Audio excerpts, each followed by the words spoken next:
Hi, I'm Deb Bussinger from the Leesburg Public Library. Welcome to another edition of Tom Wilcox Presents, and today he is here in person and live via Zoom. We're thrilled to have an audience back for Tom, and today's presentation that he's doing is White House Christmas. Thank you very much, and enjoy the show. Well, thank you, everyone. I should tell you, I was an American Studies major in college, and a good deal of that is about the history of the United States in one form or other, economically, politically, socially, everything.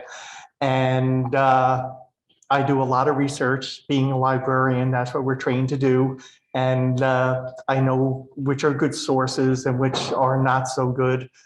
And before we begin, I want to give a few attributions because these are people I found very, very useful to this talk. Another is a book called The Story of the White House by Esther Singleton, and some websites, thewhitehouse.gov, which is the official government website. You can find out just about everything that's happening today at the White House, what the president is doing, but it also has a lot of history involved as well. There's also a private group called whitehousehistory.org. They were very, very invaluable. And another one called firstladies.org. And that was very useful because a lot of what became Christmas in the White House actually in one way or another had the participation of various first ladies throughout its history. And I also found something interesting on a site called POTUSgeeks.com, which I thought was a cool title, but I rechecked the information they had and it seemed like it was reliable. And lastly, the Washington Post on Christmas Day in 1985 wrote this wonderful article that I found online called First Families, Hosts of Christmas Past by Carl Saraza.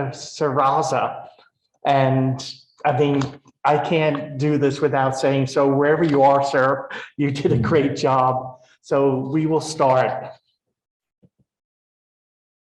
Okay, come on. There.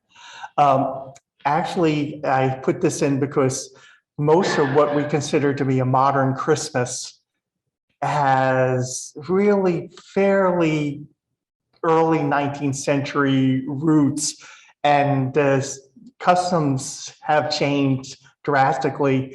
We have at home an English historian doing a Tudor Christmas, and pretty much everything they were doing, nobody does anymore. I mean, but it was fascinating to watch. But basically things like the Christmas tree were introduced around that time.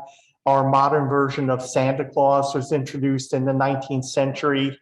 But let's go on and see some things that were happening. Now, it was the custom, and I got this from Williamsburg.org, that colonials would actually put things like holly and ivy, green boughs. They would serve wassail, which is sometimes it's beer, sometimes it's wine. It's the various herbs and everything in it. And it's such an old custom that it actually, wassail comes from the word, the Anglo-Saxon word. It was called vas hael, meaning be well or be whole, because people would drink and pass the bowl to each other. And that was probably a good part of the early White House Christmases, because we were of English extraction. All the early presidents were English ancestry. Now, the first reported Christmas party was Abigail and John Adams, and they were only there for 4 months because he had already lost the election in Congress to Thomas Jefferson, but the House was more or less completed, and they felt it was very important, both of them.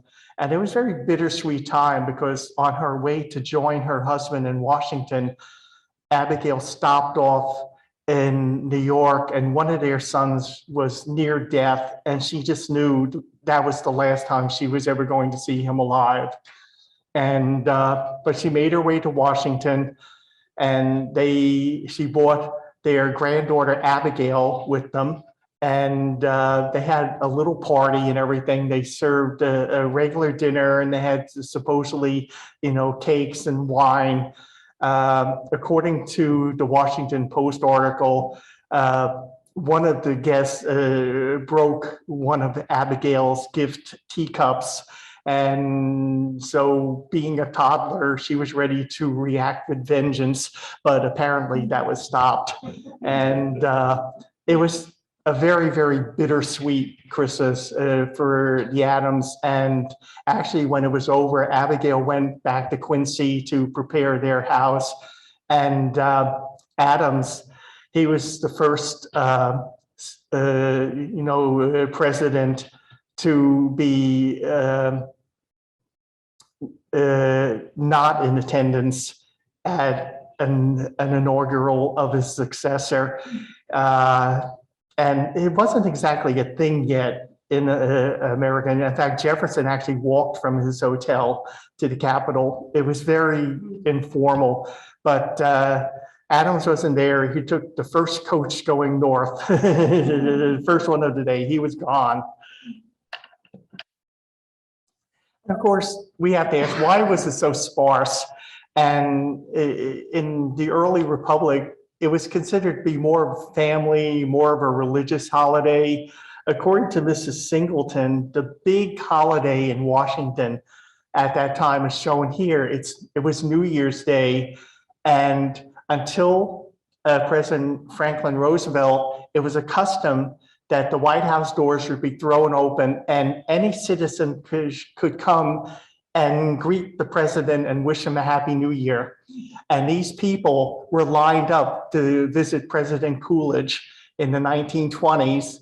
In fact, according to what I found, President Hoover, who was the last president to do this, shook hands with 6,300 Americans that day.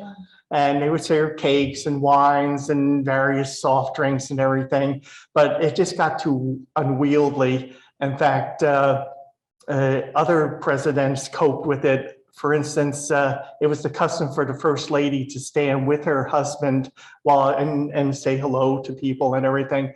But Mrs. Hayes actually had a specially made glove that was padded so she could shake hands to protect her, because it literally would cripple a president's hand. It was like a real ordeal. And President McKinley had this terrific system. He would do this quick downward jerk and send you spinning away and turn to the next one. He was a master.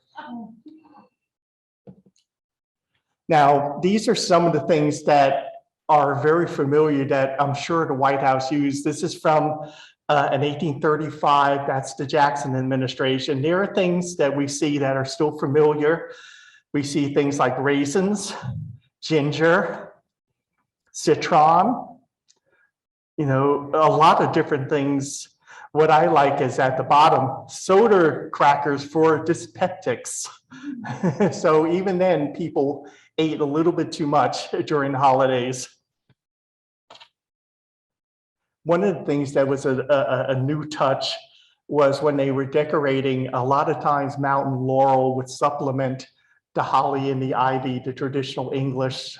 So we were already starting to make our own way. And this ad from 1824, they're talking about the snuff and fancy store of DuPort and Company, corner of 12th Street and Pennsylvania Avenue, which is 4 blocks from the White House. And say one case of elegant French fancy boxes, and that's an example of one. These were generally made in Europe because Americans couldn't quite make something that good looking. Our industry wasn't quite there yet. And I like this. They have toilet tables comprising a very handsome assortment of articles in that line at moderate prices. And that's the kind of typical thing you might have found in a White House Christmas gift list. Now, Dolly Madison had probably maybe the worst Christmas that any presidential family ever had, because the White House had been burned 4 months before by the British. And it was a proportional response because we burned down their capital of York, which is now Toronto. And even though Washington had no strategic value whatsoever, I actually did a program on that. They felt they had to do it. So they sailed up the bay. And even though we outnumbered them 2-1, we were all militia and going up against trained troops. We didn't have a prayer. Everybody just broke and ran. The English would chase after the American troops doing fox hunting calls, and they disdainfully refer to as the Bladensburg races. So it was a dismal Christmas, not only because she had to celebrate in another building, which is Octagon House, which is still existing. It's an 8-sided building in Washington. You can go and see it in Georgetown. But her son Payne and his family never showed up. And of course, the war was still on as well. And of course, we didn't know that the Treaty of Ghent had been signed the night before, and Christmas Eve. It's called the Christmas Eve Treaty. And they wouldn't know until February. It makes you think about how long it took to get information back then. So it was not really a good time for her. However, Christmas of 1815 was much better, because even though she was still in Octagon House, it was a family showed up, the war was over, and somebody actually said that who was there, they described it as quite a frolic. So things had definitely improved. And here's a rather novel presidential Christmas. This is a picture of the East Room in the White House in the Jackson administration. And it had just been redone in 1829. So everything was still fairly new. And he had what was called a frolic for children. These are children of his cabinet members and his grandchildren. And they actually had a snowball fight in the East Room. And they had cotton snowballs like that. Didn't mean to throw it that hard. Just leave it, we'll take care of it. But I had to make it real, people. Were they made in China? Well, you know, look at it this way, the originals were made by slave labor, so it's really better this way. Okay. Now, supposedly in 1842, Margaret Gardner, she was the first lady's sister, decorated the state rooms. And you see, this is the portrait of George Washington, which is now in the East Room. And they put greenery around it. And according to her, we actually said, we began the day with eggnog and ended it with apple toddy. So it was rather restrained. And John Tyler was believed to maybe have had a tree, but that has not been documented. And it was still a very new custom in the United States. It was introduced mostly by German immigrants in that period. And actually, what really made it catch on was when Queen Victoria, who had a German husband, adopted it in Buckingham Palace, and then it really took off. And this was really sort of interesting. The popes were very serious Presbyterians, but on one occasion, according to a description, they actually did have wine. And it says here, 6 different wines were served, from pink champagne to ruby port and sauterne. And someone described it as a rainbow on the table.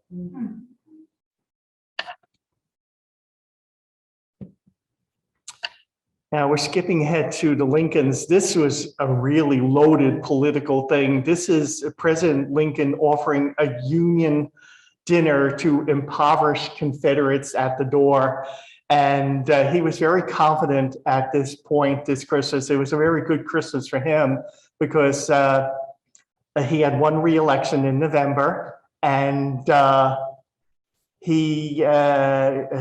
William Tecumseh Sherman sent him a letter, a telegram telling him that the city of Savannah had surrendered, and he presented to the president as a Christmas gift. And that was a major thing. And so there's a lot of heavy symbolism in all this. But in reality, one of the things that happened was when the president and his family had Christmas dinner, his son Tad, who wandered around, picked up a couple of impoverished newsboys and brought them into the White House for dinner. And even though it was a big surprise to the cook, they were allowed to stay. And one of his minders, his name was Nat Pendell, he said, even though Mrs. Lincoln gave him many, many fine, expensive gifts, he said he basically was just as happy with a box, just like a cap. Now, this really helps solidify Christmas in the national scene because President Grant, he made it a federal holiday. All federal employees could be off work for Christmas, and that wasn't done. And gradually, the various states, and it took quite a few years for that to happen, started doing it. And he did it on purpose. He was trying to have a holiday that would unify the country after the Civil War. And that was a hard thing to do because in my Thanksgiving program, Southerners refused to celebrate Thanksgiving. They considered it a Yankee holiday. They considered it an imposition of New England values on Southern society from the victors, the rule of the victor. And it really wasn't until the 20th century that it really got to be a national thing. And this was something Rutherford Hayes and his wife Lucy gave to their daughter in 1877. It's actually a beautiful Second Empire dollhouse. So there's not too many things available that were given as Christmas gifts in the White House, but this was definitely one of them.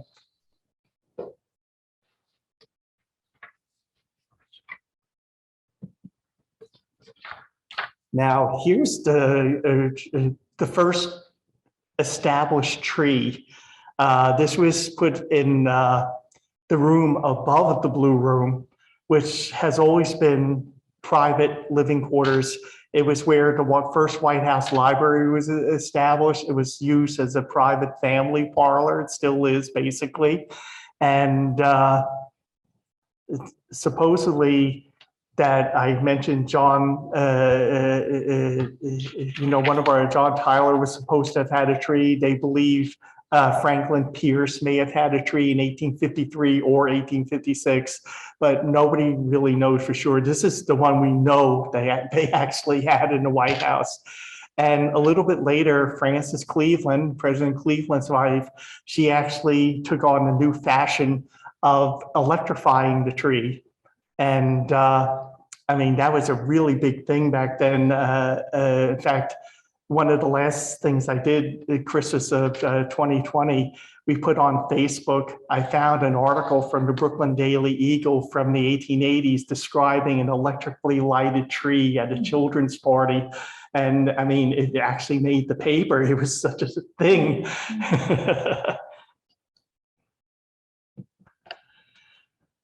And gradually, more and more interest was delivered to the first families because with the rise of newspapers, magazines, telegraph, it actually, people began to be more curious about the first family.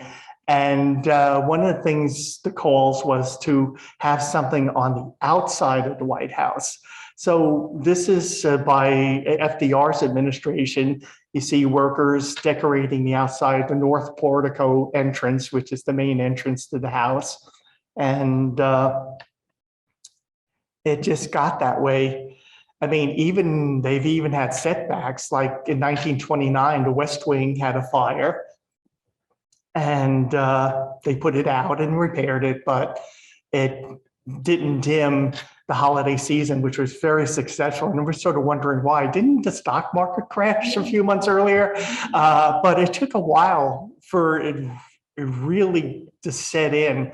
It really wasn't until about 1931 that, I mean, people were losing jobs on a mass scale. So by 1932, when Franklin Roosevelt was elected, I mean, a lot of people were at rock bottom.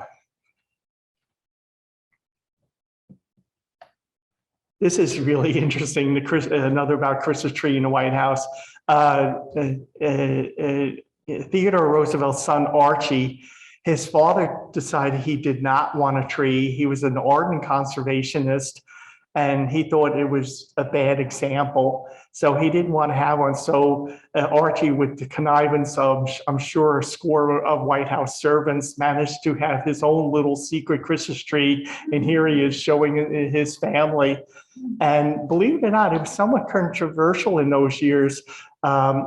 The president actually spoke with Gifford Pinchot, who was our first U.S. Forestry Service secretary. And he actually explained to him that cutting down some of the forest was actually good for the forest. So he began to change his position. But a lot of Americans, some Americans objected. They call one person wrote to the paper, it was called the Christmas tree habit. And they thought that as a German custom, it was out of place and it was un-American. Some people also had conservation problems, issues just like the president had. And it sounds funny to us because everyone says, of course you have a Christmas tree. Well, that was not quite decided yet. Not exactly. And now Nellie Taft, who was named for her mother, she was the first daughter at the time, and she had the very first tree on a public floor. And that's a custom they followed ever since. And right now, because of COVID, they're not doing tours in the White House, but most years they do, and literally thousands of people go through, and the Marine Band plays, and they see all the rooms. Every single room has a tree. I mean, it's just really remarkable. And she was the first one to have a tree placed in the Blue Room. And it's become part of a White House Christmas. The First Lady receives the tree. They can only be so high. They're only generally around 18 feet high. And this is a picture of Laura Bush welcoming the tree for that year. So, and they did the whole thing. They had it brought in a wagon by horses and everything. It's very, very decorative. And this is them erecting the tree. Now they have a 22-foot high ceiling, but even then they have to remove the chandelier. And I mean, they need scaffolds, they need volunteers. And actually you can, most years, volunteer to help decorate the White House. You have to go on whitehouse.gov generally around August, and you'll see something if you want to volunteer. Usually most of the volunteers are people who do like Christmas displays, florists, landscape people. So they're a pretty knowledgeable bunch. And of course, you can't talk about the White House at Christmas unless you do dinners. And this is the earliest known photo of the White House kitchen. And this was in 1890. And actually, Mary Lincoln was responsible for having, she actually had the kitchen moved from one side of the house to the other. And we don't know why she did it, but it's believed that the light was considered to be better in that section of the house.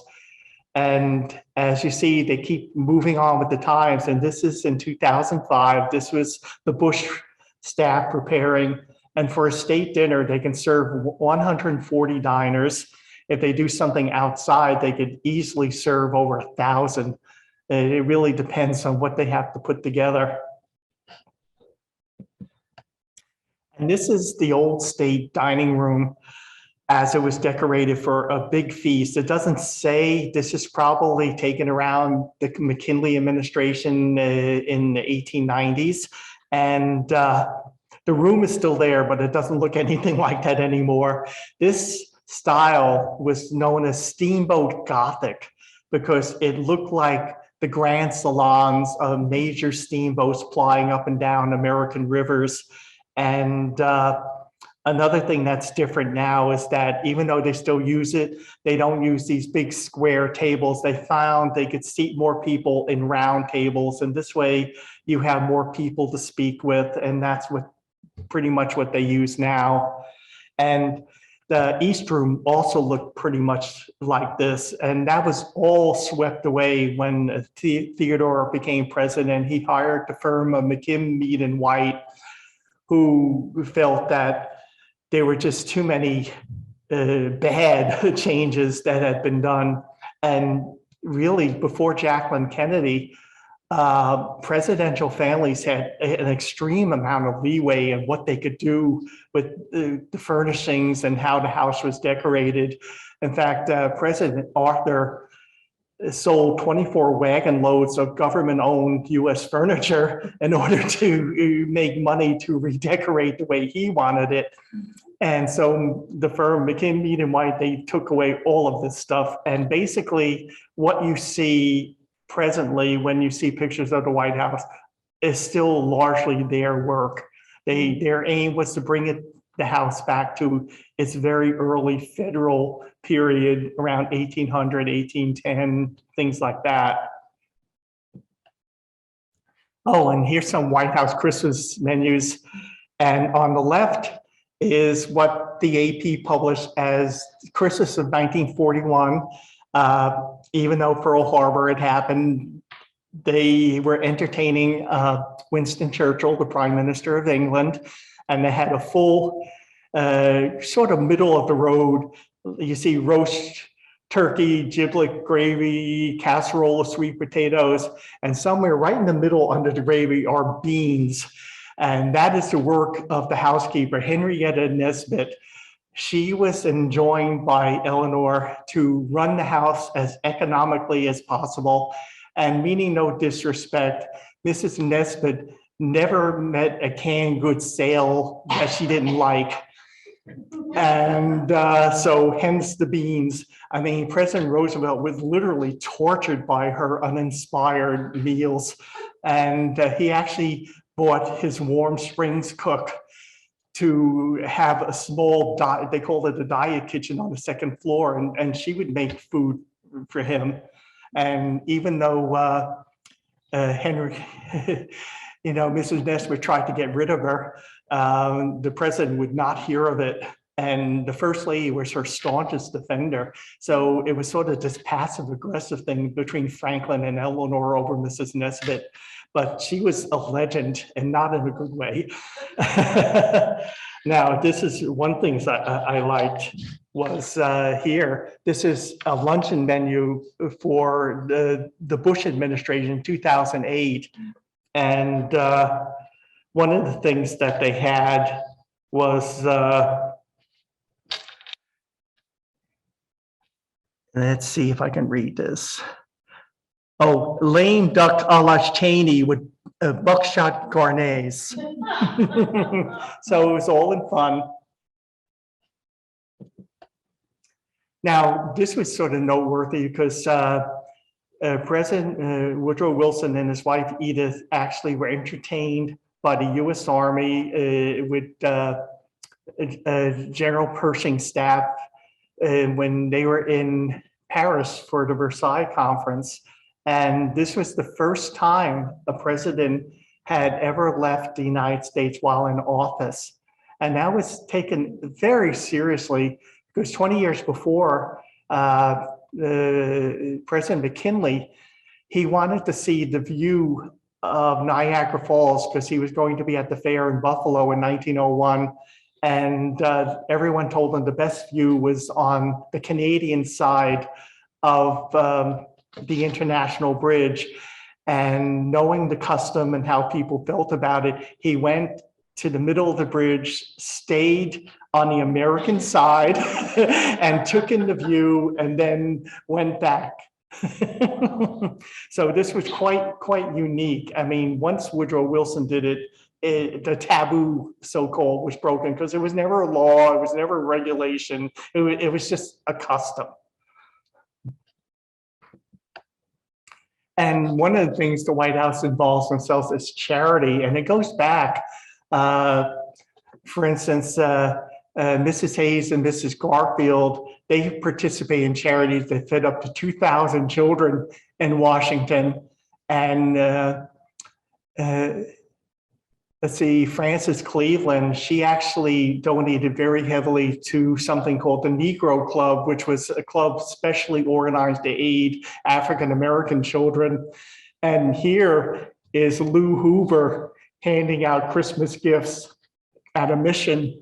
So that's a really, really big deal for the White House. It was then, and it still is. They don't make this big show of it, but they do it. And this is time for family. And I mean, one of the things we forget is that the White House is actually a home. And this is a marvelous picture of the Roosevelt family. And this is really going to be their last Christmas when they would all be together, because the very next year, Sarah Roosevelt, right next to Eleanor, she had died. The sons were actually in the service. In fact, on December 7, 1941, Eleanor spoke on her weekly radio program, and she reminded Americans that she had 4 sons of military age. So she was definitely establishing that this was a part of their family as well as everyone else's. Now, here's some innovations that have been followed ever since. President Coolidge presides over the National Christmas Tree, and it used to be out of the White House grounds on the ellipse, and it's not there anymore. It's on the grounds because when the war started, the military flatly said no, and the president is not going to dedicate a tree outside of the grounds. And perhaps you remember this newscaster, David Brinkley, as in Huntley and Brinkley. He wrote a wonderful book about Washington in that period. And for that tree, the public was allowed into the White House grounds to see the tree lighting and everything, but they were not allowed to bring in parcels. And according to Brinkley, everyone just placed their parcels leaning up against the fence and left them out there and went in to see the tree lighting ceremony. And they broadcast it on the radio, and it's on the Internet Archive, and the program took about an hour. The president spoke, Winston Churchill spoke, and several other people. There was a choir, all of that stuff. And it's all been digitized, and it's on the Internet Archive. And later on, President Truman in 1948 accepts a menorah from David Ben-Gurion in the new state of Israel. And the White House always includes a menorah somewhere. And this was the first post-war Christmas tree lighting event. I mean, it was packed. I mean, everyone who could possibly fit in there was there. So it's quite a picture.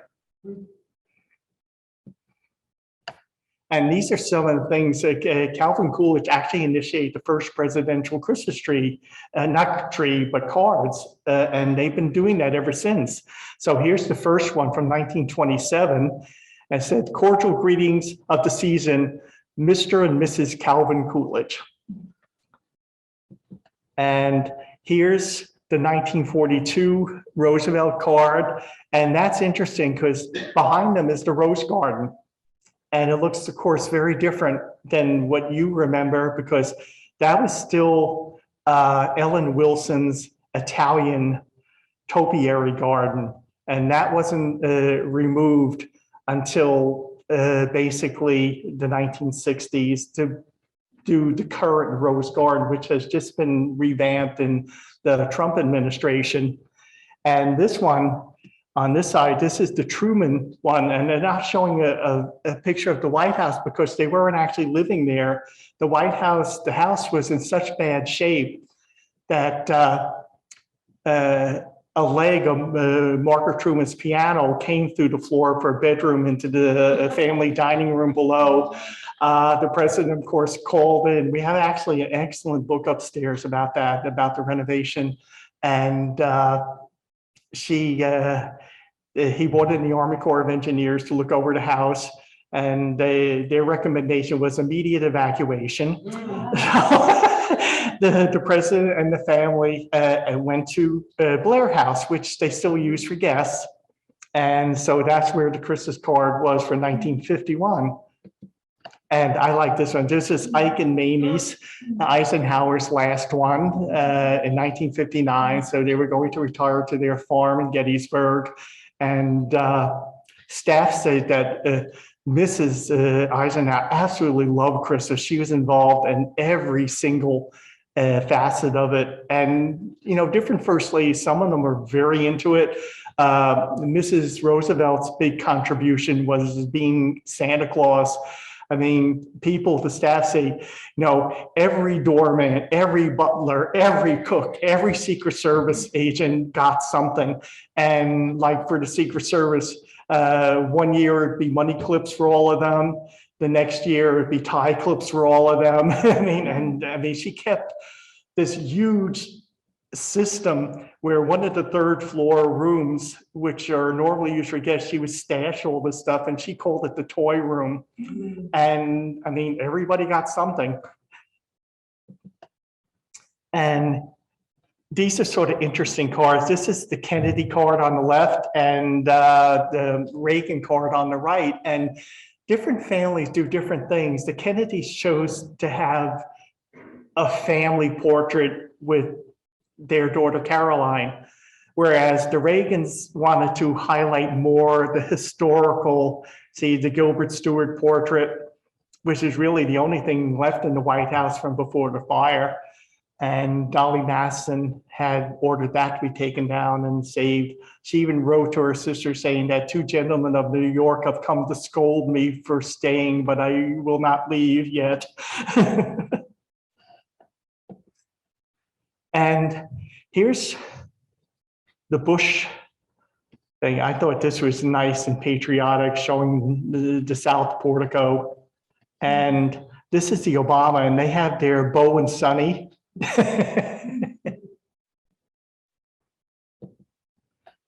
Oh, yeah, this is one of the more unusual special guests in the White House. He was playing Santa Claus, and Mrs. Reagan. And this was one time where she should have just said, just say no, but she didn't. And actually, they had some unique Christmas gifts. They gave each other pickup trucks, manure spreaders, and chainsaws for their farm in California. So that was not the usual thing, but that's what they did. And I put in the Kennedys again because Jacqueline was the first one to have a themed tree in the Blue Room.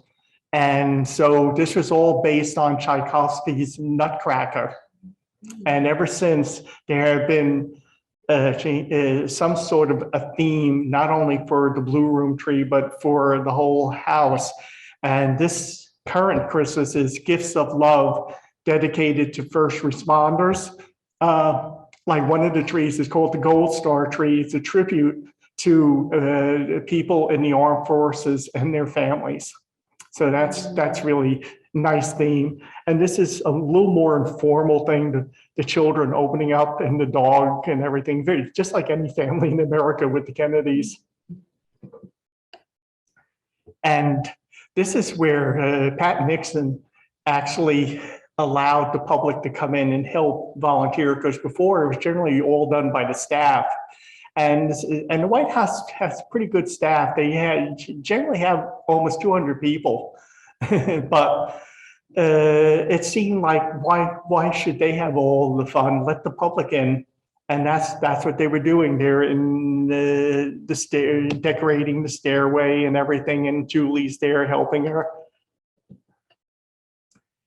And they also have special displays. These are the Bush pets. models of their pets. And this is a gingerbread White House. It weighed 300 pounds. The Trumps actually exceeded this. They had 1,000-pounder. I mean, it was absolutely immense. And of course, right before the Blue Room doors, this is a favorite spot, for people to be in. And this is the Marine Band playing. Unfortunately, they're not doing tours right now. But this just shows you some 30,000 people are generally expected during these tours. So hopefully by next Christmas, if you have a mind to go, that would be a good time to do it. And this is the current decorations in the Cross Hall. And that's sort of interesting because one of the things that McKim Mead and White eliminated is that President Arthur had this huge stained glass windows installed between the columns in order to help keep out drafts. And I mean, it was really very ornate, had American eagles and vines and everything, very, very symbolic. But McKim Mead and White said, off with you all. And that's the end. So wishing you very, very best wishes of the season. So I am open to any questions that you may have. Thank you.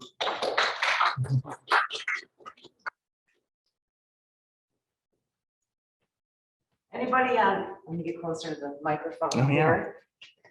For anybody who's on Zoom, you can either open up your microphone or ask a question through chat. And if anybody here in the room has questions, now's the time. It was wonderful. All right, great. Thank you. Tom. Wow. Yeah. Andrew Johnson, president after Lincoln, Yeah.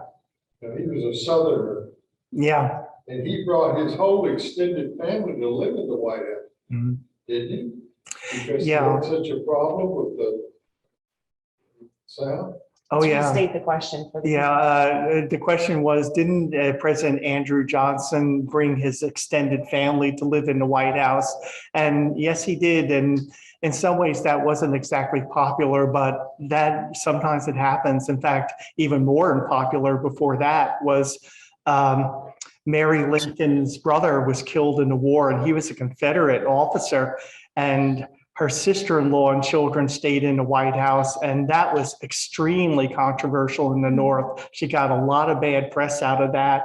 And finally, her sister-in-law said she wanted to be transported back to through the lines to go back down south because she knew it was just a problem all the way around. But Johnson liked having home folk with them, and he was going through a very bad time. He was the first president ever to be impeached. And he literally was saved by one vote. Senator Charles Sumner was carried up the Capitol steps on a stretcher. He was in such ill health in order to cast his vote. And he did, and he voted to retain the president in office. Oh, my goodness. Have you heard anything about John Tyler? He was a president. He was married to Julia. Well, yeah, his first wife was Lydia. She died the first year, and then he remarried a woman called Julia Gardner. Yeah. Well, she was from New York. Oh, yeah. In fact, the family owns an island. Yeah. The question was about John Tyler and his first wife, Lydia, and second wife, Julia. And it was actually Julia who actually lived for a longer time in the White House than Lydia had. And the Gardners actually own an island off the coast of Long Island. So they were pretty well fixed. But isn't it true that he went to the Confederate and was serving? Oh, yes. His home, basically what happened to John Tyler, wasn't he a Confederate? And he was a slave owner. He had slaves in the White House. And he actually went back to his home, which you can still see. His plantation was called Sherwood Forest. And Julia, this is the most surprising thing. She outlived him because she was much younger. She was in her 20s when they married, and he was like 42, 43. and she outlived him, and she became this ardent Confederate, so much so that when the Civil War broke out, she moved back to the north and lived in a home on Staten Island, which is one of the boroughs of New York City, and you can actually still see it today. And she got in a lot of trouble because she displayed this huge Confederate flag on her home. And frankly, most of the people in the neighborhood wanted to go there and burn the place down with her in it. She was a New Yorker. And she was a New Yorker, yes. She was a New Yorker. Fascinating. Okay, any more Any questions? other questions? Tom, when my Yeah. daughter worked in Washington many years ago, I went to visit her one year at Christmas time and went through the White House when it was all decorated, and it certainly was beautiful. Oh, yeah, believe it or Special not, memory. I read an article that said that the White House currently, the public rooms have 41 trees. Wow. That's the scale we're dealing with now. This would have been in the 90s. Not really, What year?